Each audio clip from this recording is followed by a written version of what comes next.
നമസ്കാരം. ഇലക്ഷൻ ചൂടുപിടിച്ചുകൊണ്ടിരിക്കുകയാണ്. എൻ്റെ കൂടെ ഇലക്ഷൻ കാര്യത്തെ പറ്റി അല്ലെങ്കിൽ തെരഞ്ഞെടുപ്പ് കാര്യങ്ങളെക്കുറിച്ച് സംസാരിക്കുന്നത് ബഷീർ മാഷാണ്. ബഷീർ മാഷെ എങ്ങനെയാണ് പരിചയപ്പെടുത്തേണ്ടതെന്ന് വെച്ചാൽ, സാമൂഹ്യ സാംസ്കാരിക രംഗത്ത് നിറഞ്ഞു നിൽക്കുന്ന ബഷീർ മാഷ് ഒരു വിദ്യാഭ്യാസ നിരീക്ഷകൻ, രാഷ്ട്രീയ നിരീക്ഷകൻ, സാമൂഹ്യ നിരീക്ഷകൻ എന്നൊക്കെ പറയാം. നമ്മൾ ഇന്ന് ആദ്യത്തെ ദിവസം ചർച്ച ചെയ്യുന്നത് കോഴിക്കോട് മണ്ഡലത്തിൽ സ്ഥിതി എന്താണ് എന്നുള്ളതാണ്. ബഷീർ മാഷെ, കോഴിക്കോട് മണ്ഡലത്തിൽ നമ്മുടെ രാഘവേട്ടൻ 1, 2, 3 4 തവണ അല്ലേ? നാലാമത്തെ തവണ മത്സരിക്കുകയാണ്. എൻ്റെ ഓർമ്മയിൽ ഒരുപാട് തെരഞ്ഞെടുപ്പുകൾ നമ്മൾ കണ്ടിട്ടുണ്ട്. ഇഷ്യൂ അറിയാം. നമ്മളൊക്കെ കാലഘട്ടത്തിൽ കൂടെ കടന്നു പോകുന്ന സമയത്ത് ഒരുപാട് നിയമസഭാ തെരഞ്ഞെടുപ്പുകളും ലോക്സഭാ തെരഞ്ഞെടുപ്പുകളും നമ്മൾ കണ്ടിട്ടുണ്ട്. പക്ഷെ അതിൽ നിന്നൊക്കെ വിഭിന്നമായിട്ടുള്ള ഒരു തെരഞ്ഞെടുപ്പ് സംവിധാനമായിട്ടാണ് ഈ ഒരു കാലത്തെ തെരഞ്ഞെടുപ്പിനെ ഞാൻ നോക്കിക്കാണുന്നത്. കാരണം തെരഞ്ഞെടുപ്പ് പ്രഖ്യാപിച്ചിട്ടില്ല.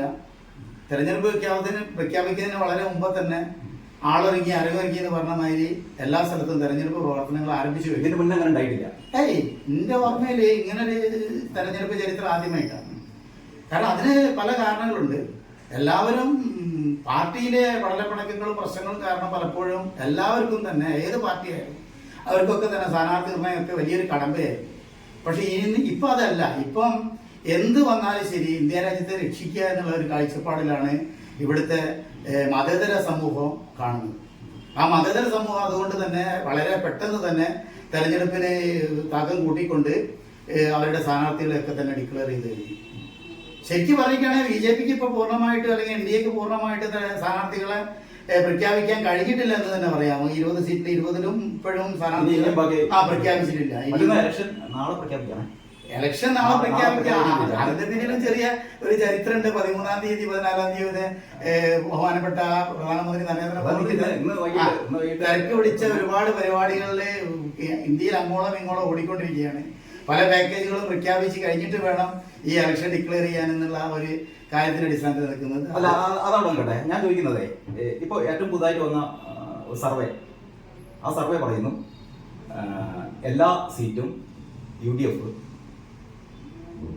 ലഭിക്കുമെന്നാണ് ഒരു സർവേ റിപ്പോർട്ട്. വിശ്വാസയോഗ്യമാണ് നമുക്കറിയില്ല. അല്ല, ഞാൻ ചോദിക്കുന്നത്, കഴിഞ്ഞ പ്രാവശ്യം 19 എണ്ണം കിട്ടി. ശരിക്കും 20 കിട്ടിയെന്ന് പറയാം. കാരണം നല്ല ആരിഫ് ജയിക്കുന്നത് വളരെ ചെറിയൊരു മാർജിനാണ് ജയിക്കുന്നത്. ഇത്തവണത്തേക്ക് വരുമ്പോ നമുക്ക് കോഴിക്കോട് മാത്രം പിടിക്കാം. കോഴിക്കോട് മാത്രം കഴിഞ്ഞ തവണത്തിൽ നിന്ന് ഇത്തവണ എന്തൊക്കെ മാറ്റങ്ങളാണ് ഒരു വോട്ടറെ സംബന്ധിച്ചിടത്തോളം എന്തൊക്കെ മാറ്റങ്ങളാണ് ഉള്ളത്?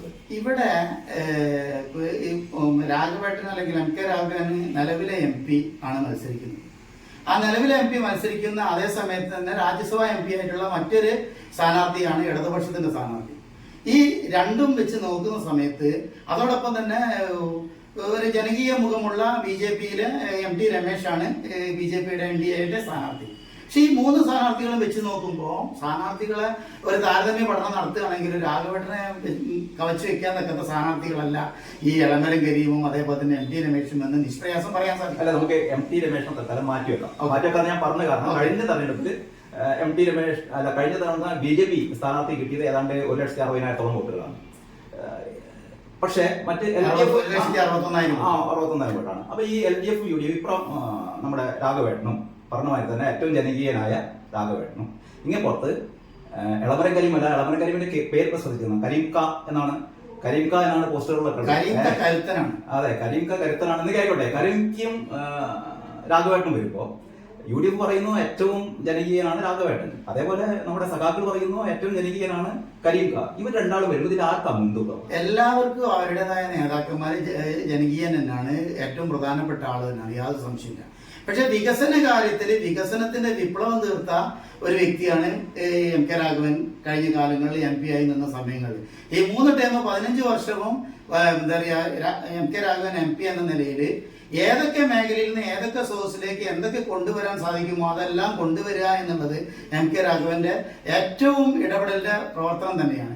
എപ്പോഴും പാർലമെന്റിൽ ശക്തമായി കേരളത്തിന് വേണ്ടി വാദിക്കുകയും അത് തന്റെ മണ്ഡലത്തിന് വേണ്ടി വാദിക്കുകയും ചെയ്തുകൊണ്ട് തന്റെ മണ്ഡലത്തിലേക്ക് മെഡിക്കൽ കോളേജിന്റെ വികസന പ്രവർത്തനങ്ങളായാലും ശരി, അതോടൊപ്പം തന്നെ ദേശീയപാതയുടെ വികസന പ്രവർത്തനങ്ങളായാലും ശരി, എയിംസിന്റെ പ്രാരംഭ നടപടിക്രമങ്ങളായാലും ശരി, ഇതൊക്കെ തന്നെ നേടിയെടുക്കാൻ ശ്രീ MK രാഘവന് സാധിച്ചിട്ടുണ്ട്. പക്ഷെ ഇതൊക്കെ പറയുമ്പോഴേ ഈ കരീംകയുടെ ഒരു വ്യക്തിപ്രഭാവത്തെ കുറച്ച് കാണിക്കണം.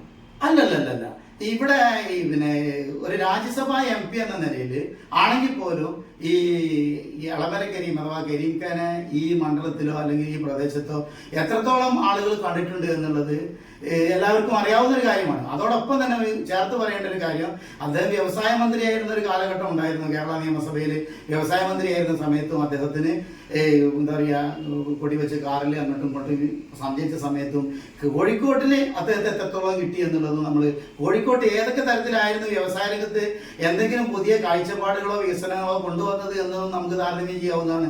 അപ്പൊ അങ്ങനെ താരതമ്യം ചെയ്യുന്ന സമയത്ത് കഴിഞ്ഞ 15 വർഷക്കാലത്തിനിടയ്ക്ക് MK രാഘവൻ MP എന്ന് പറയുന്നത് അദ്ദേഹത്തിന്റെ മണ്ഡലത്തിൽ ഇടക്കാലത്ത് MP ഫണ്ട് വരെ ഇല്ലാതായിരുന്ന ഒരു കാലത്ത് പോലും ഏതെങ്കിലും രീതിയിൽ ഏതെങ്കിലും ഫണ്ടുകളെ തന്റെ മണ്ഡലത്തിന് വേണ്ടി വിനിയോഗിക്കാൻ സാധിക്കുമോ എന്നുള്ള തീവ്ര ശ്രമമാണ് MK രാഘവൻ നടത്തി പോകുന്നത്. അപ്പൊ എനിക്ക് തോന്നുന്നേ, അപ്പോ ബഷീർ മാഷ് പറഞ്ഞതിൽ നിന്ന് ഒരു വോട്ടറെ സംബന്ധിച്ചിടത്തോളം 15 വർഷത്തെ അല്ലെങ്കിൽ 3 ടൈമിലെ രാഘവേട്ടന്റെ പ്രവർത്തനങ്ങൾ അവർക്ക് ഇഷ്ടപ്പെട്ടു, അല്ലെങ്കിൽ അവര്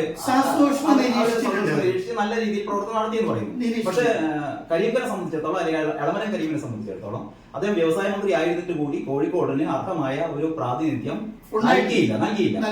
ഈ രണ്ട് കമ്പയർ ചെയ്യുമ്പോൾ മുൻതൂക്കം അതോടൊപ്പം കഴിഞ്ഞ ഒരു 3 വർഷത്തോളം രാജ്യസഭാ MP ആയിരുന്ന MP എന്ന ലേബലും കൂടി നമ്മൾ കണക്കിലെടുക്കണം എളമരം കരീമിൻ്റെത്. ആ കാലത്ത് കോഴിക്കോടിന് വേണ്ടി എന്തെങ്കിലും പ്രത്യേകിച്ച് പദ്ധതികൾ വിഭാവനം ചെയ്തോ തന്റെ MP ഫണ്ടിൽ നിന്നോ അല്ലെങ്കിൽ എവിടെയെങ്കിലും കാര്യമായിട്ട് എന്താ പറയുക ജനങ്ങൾക്ക് ഉപകാരപ്പെടുന്ന രീതിയിലുള്ള ഫണ്ട് വിനിയോഗം നടത്തിയെന്നും നമ്മൾ നോക്കേണ്ടത്. നമ്മൾ ഒന്നാമത്തെ പോയിന്റിൽ ഈ പറഞ്ഞ രീതിയിൽ ആദ്യ ഘട്ടത്തിൽ ഈ പറയുന്ന മുൻതൂക്കം രാഘവേട്ടനുണ്ട്.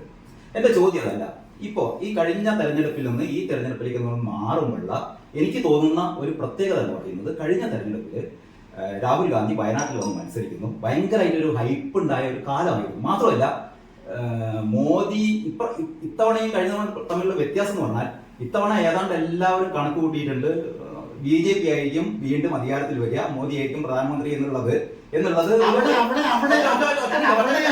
ഒരു തെറ്റിദ്ധാരണ. ഇതാണ് പിന്നെ എന്താ പറയുക ആളുകൾക്കിടയിലുള്ള ഏറ്റവും പ്രധാനപ്പെട്ട കൺഫ്യൂഷൻ. കൺഫ്യൂഷൻ അല്ല, മോദിയാണ് വീണ്ടും ഒരിക്കലും NDAക്ക് ഈ തവണ ഭൂരിപക്ഷം കിട്ടില്ല എന്ന് എന്താ പറയുക സർവേ ഫലങ്ങളും അതോടൊപ്പം തന്നെ ജനാധിപത്യ വിശ്വാസികളും മതേതര വിശ്വാസികളും എന്താ പറയുക പൂർണ്ണമായും ഭൂരിപക്ഷം കിട്ടില്ല എന്നാണ് പറയുന്നത്. NDAക്ക് ഭൂരിപക്ഷം കിട്ടണമെങ്കിൽ അവര് എന്താ പറയാ കഴിഞ്ഞ കാലങ്ങളിൽ ചെയ്തു പോന്ന തെരഞ്ഞെടുപ്പിൽ ഉണ്ടാവുന്ന കൃത്രിമങ്ങളില്ലേ, നിരവധി കൃത്രിമങ്ങളുണ്ടല്ലോ തെരഞ്ഞെടുപ്പ്. അല്ലല്ല, നിരവധി ഉദാഹരണങ്ങൾ പത്രങ്ങൾ മാധ്യമങ്ങളോട് ചൂണ്ടിക്കാട്ടിയിട്ടുണ്ട്. പത്രങ്ങളും മാധ്യമങ്ങളും പലതും ചൂണ്ടിക്കാണിക്കുന്ന സന്ദർഭങ്ങൾ നമ്മൾ തെളിവുകളോടെ VVPAT വരെ കൃത്രിമം കാണിച്ച കാര്യങ്ങൾ നമ്മൾ കണ്ടതാണ്. അത് സ്വാഭാവികമായി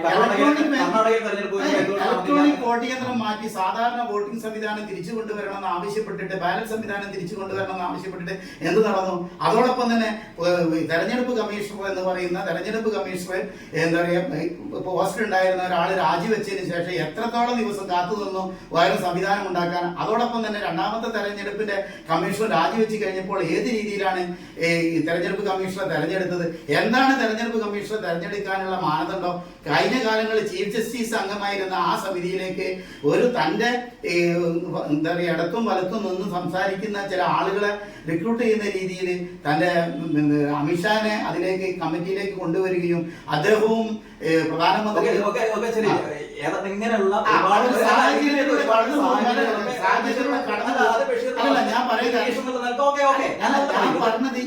ജനങ്ങൾ കാണുന്നു.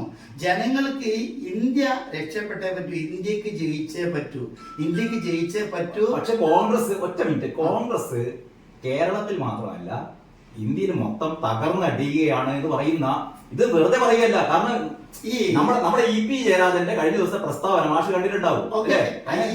കേരളത്തിൽ എന്ന് പറഞ്ഞാൽ രാഹുൽ ഗാന്ധിക്ക് ഉത്തരേന്ത്യയിൽ നിന്നും മത്സരിക്കാൻ ധൈര്യമില്ലാഞ്ഞിട്ട് അവസാനം വന്ന് കേരളത്തിൽ മത്സരിക്കുകയാണ്. എന്നിട്ട് പറയാണ് കേരളത്തിൽ പോലും മത്സരം ആര് തമ്മിലാണ്? CPM-ഉം BJP തമ്മിലാണെന്ന് EP ജയരാജൻ പറയുന്നു. അദ്ദേഹം പറഞ്ഞാലും അതിലും വലിയ ആളാണല്ലോ പിണറായി വിജയൻ. തിരുത്തി പറഞ്ഞു. അല്ല, പിണറായി തിരുത്തി പറഞ്ഞു. അങ്ങനെയല്ല, പ്രധാന പിണറായിയുടെ അഭിപ്രായം പറഞ്ഞു. അദ്ദേഹം പറഞ്ഞു എന്ന് പറഞ്ഞാൽ ഈ EP-യുടെ അഭിപ്രായം റദ്ദ് ചെയ്യപ്പെടുന്നില്ല. EP ഇങ്ങനെ ഒരു കാര്യം പറഞ്ഞു. മാത്രമല്ല നിരന്തരം ആൾക്കാർ BJP ഒറ്റ വാചകത്തിൽ പറഞ്ഞാൽ കഴിഞ്ഞ തവണ 2019 ഇലക്ഷനിൽ കോൺഗ്രസ് പാർട്ടിക്ക് ഉണ്ടായിരുന്ന ഒരു ഭയങ്കര ഒരു ഊർജം എന്ന് പറഞ്ഞാൽ ഇതാ പ്രധാനമന്ത്രിയാകാൻ പോകുന്നു എന്നുള്ള ഒരു പ്രതീതി ഇത്തവണ ഇല്ല.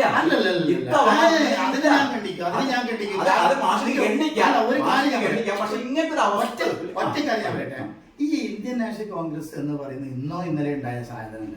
139 വർഷമായിട്ട്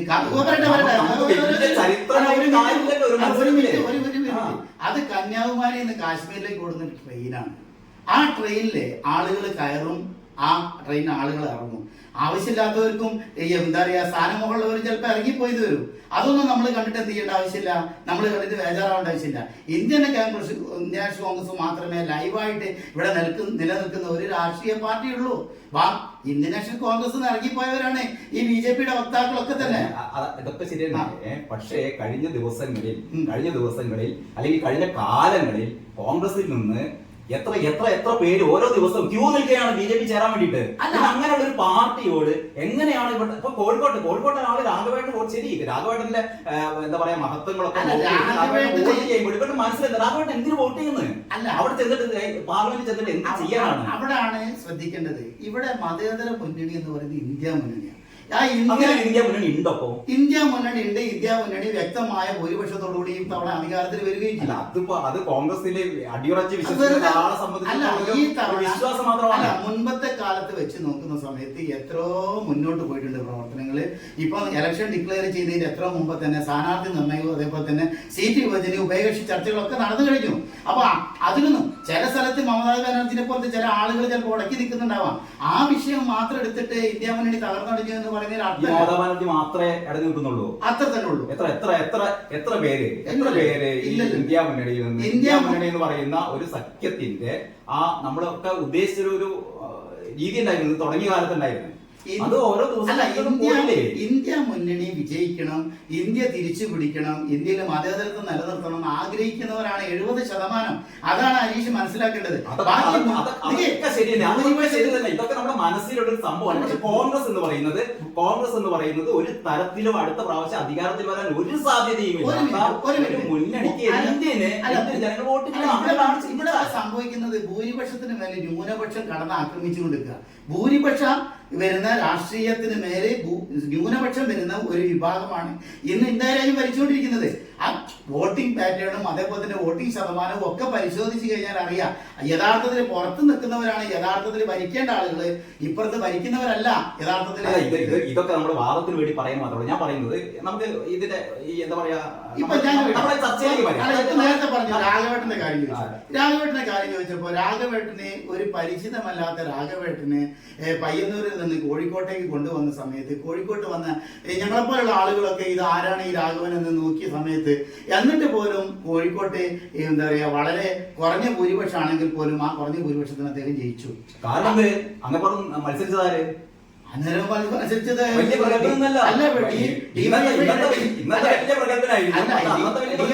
പ്രഗത്ഭനായ നേതാവാണല്ലോ മത്സരിച്ചത്. അന്നും ഡിവൈഎഫ്ഐയുടെ അന്നത്തെ റിയാസിന്റെ ഒരു പ്രത്യേകതയും അന്നില്ലായിരുന്നു. അന്നില്ലെങ്കിലും അദ്ദേഹത്തിന് ഇന്നത്തെക്കാട്ടി മതേതര മുഖമുണ്ടായിരുന്നു. ഒരു മതേതരം പോലെ നമ്മളെ ഇവിടെ വസീഫ് മത്സരിക്കുന്ന പോലെ അന്ന് ഇന്നത്തെ എന്താ പറയാ ഒരു ലേവലോ ഇന്നത്തെ അഡ്രസ്സോ അല്ല ആർക്കുണ്ടായിരുന്നു, റിയാസിനുണ്ടായിരുന്നു. റിയാസിന് ചുറ്റും കുറച്ച് എന്താ പറയുക യൂത്തെങ്കിലും കൂടുന്ന ഒരു അവസ്ഥ ഉണ്ടായിരുന്നു. ഇന്ന് അങ്ങനെ യൂത്ത് കൂടുന്ന ഒരു അവസ്ഥ ഇല്ല.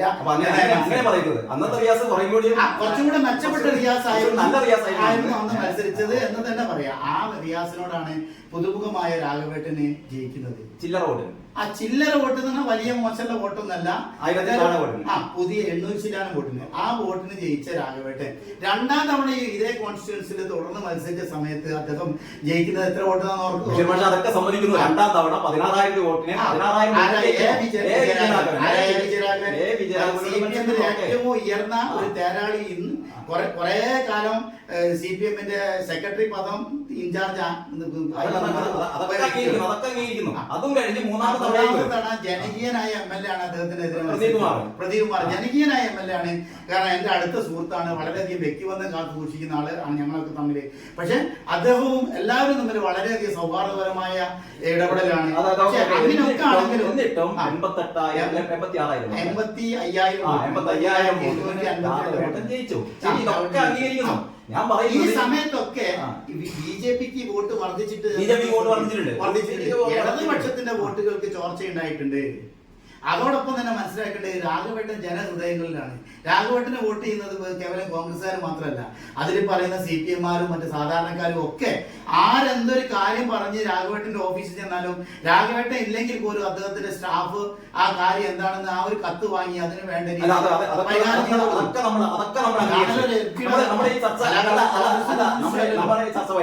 അപ്പൊ ഇതിന്റെ മനസ്സിലായത് രാഘവേട്ടനെ സംബന്ധിച്ചിടത്തോളം രാഘവേട്ടന്റെ ജനപ്രീതി തെല്ലു ഇടിഞ്ഞിട്ടില്ല. രാഘവേട്ടനെ കോഴിക്കോട്ടുകാർ അത്രമാത്രം ഇഷ്ടപ്പെടുന്നു, രാഘവേട്ടനായിരിക്കും വോട്ട് എന്നൊക്കെ പറയുന്നു. ഒന്നൊക്കെയാണ് ഇപ്പോൾ ബഷീർ മാഷ് പറഞ്ഞത്. പക്ഷെ എന്റെ ഒരു എതിർവാദം ഇത്ര മാത്രമേ ഉള്ളൂ, ബഷീർ മാഷ് അംഗീകരിക്കാത്ത വാദം. അതായത് പഴയ ഒരു കോൺഗ്രസിന്റെ പ്രഭാവം ഇപ്പോൾ ഇല്ലായിരുന്നു. BJP ആണ് വീണ്ടും അധികാരം. ഞാൻ പറയട്ടെ, എന്റെ ഒരു വാദം പറയട്ടെ. BJP ആണ് അടുത്ത പ്രാവശ്യം വരുന്നത് 370 400 എന്നുള്ള മാത്രമേ പ്രശ്നമുള്ളൂ. അങ്ങനെ വരുന്ന ഒരു സമയത്ത് അങ്ങനെ ചിന്തിക്കുന്ന മനുഷ്യന്മാർക്ക്, ബഷീർ മാഷ് അങ്ങനെ ചിന്തിക്കുന്നില്ല, ഓക്കെ, അങ്ങനെ ചിന്തിക്കുന്ന ഒരു മനുഷ്യന് എന്തിന് ഞാൻ ഇപ്രാവശ്യം രാഘവേട്ടന് വോട്ട് ചെയ്യുന്നു എന്ന് ഒരു സംശയം മനസ്സിൽ വരുമ്പോൾ സ്വാഭാവികമായും ആ വോട്ടുകൾ സ്പ്ലിറ്റ് ചെയ്യാനും ഒരു പരിധിവരെയെങ്കിലും ആ വോട്ടുകൾ നമ്മുടെ MT രമേശിന്റെ പെട്ടിയിൽ വീഴാനും സാധ്യതയില്ല. ഇവിടാണ് പിന്നെ ഹരീഷ് ഏറ്റവും പ്രധാനപ്പെട്ട ഒരു കാര്യം. ഇന്ത്യ രാജ്യം മതേതരത്വം നിലനിർത്തണമെങ്കിൽ അത് ഇന്ത്യ മുന്നണിക്ക് അല്ലെങ്കിൽ ഇന്ത്യൻ നാഷണൽ കോൺഗ്രസിനെ സാധിക്കൂ എന്നുള്ളത് പൂർണ്ണമായ വിശ്വാസം ജനങ്ങൾക്ക് അറിയില്ല.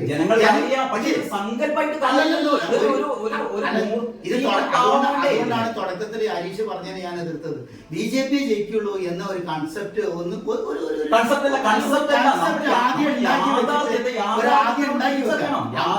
തിരിച്ചറിയണം. അത്ര മാത്രമേ നിങ്ങൾ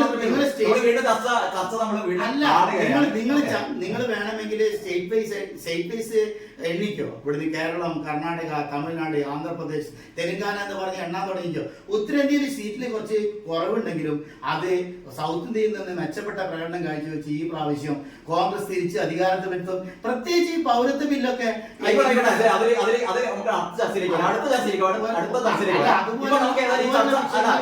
ജനങ്ങൾക്ക്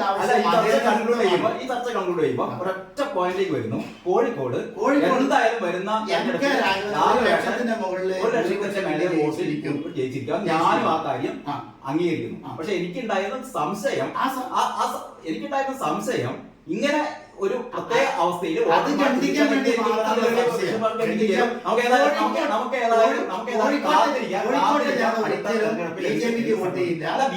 BJP കോഴിക്കോടിനെ സംബന്ധിച്ചിടത്തോളം BJP രംഗത്തില്ല എന്ന് പറഞ്ഞാൽ 1,60,000 വോട്ട് എന്ന് പറയുന്നത് ചില്ലറ വോട്ടൊന്നുമല്ല. കാരണം അവർക്കറിയാം കോൺഗ്രസിന് ഒരു സീറ്റ് വർദ്ധിപ്പിച്ചു കൊടുത്താലേ ഇന്ത്യ മുന്നണിക്ക്. ഏതായാലും കോഴിക്കോട് മണ്ഡലത്തിൽ രാഘവേട്ടൻ വിജയം ആവർത്തിക്കും.